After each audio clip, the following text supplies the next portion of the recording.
Tu t'es déjà demandé pourquoi un train, lancé à 300 km/h, tient aussi bien sur ses rails? Ce n'est pas juste parce qu'il est lourd. En réalité, le secret est dans la forme de ses roues. Contrairement à une voiture, les roues des trains ne sont pas plates. Elles ont un profil conique. Ce profil conique permet un phénomène d'autocentrage. Si le train dévie légèrement d'un côté, une roue roule sur une partie plus large, l'autre sur une plus étroite. Résultat, le train revient automatiquement au centre.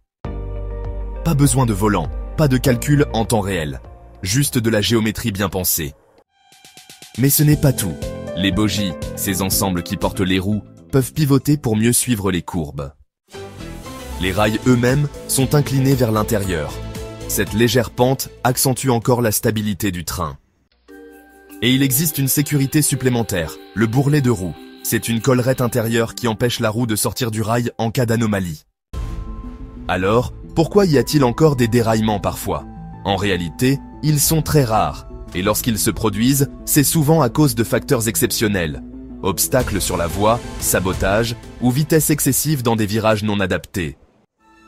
Mais les trains modernes sont truffés de capteurs. Ils détectent les fissures, les déformations, les vibrations en temps réel.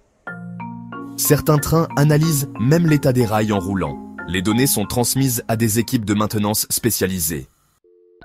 Tu veux une anecdote? En 2006, un TGV expérimental a roulé à 564,8 km/h et il est resté parfaitement stable grâce au même principe mécanique. Et les freins dans tout ça?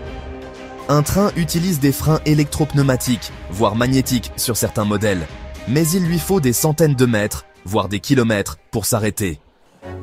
La voie est donc toujours dégagée bien à l'avance.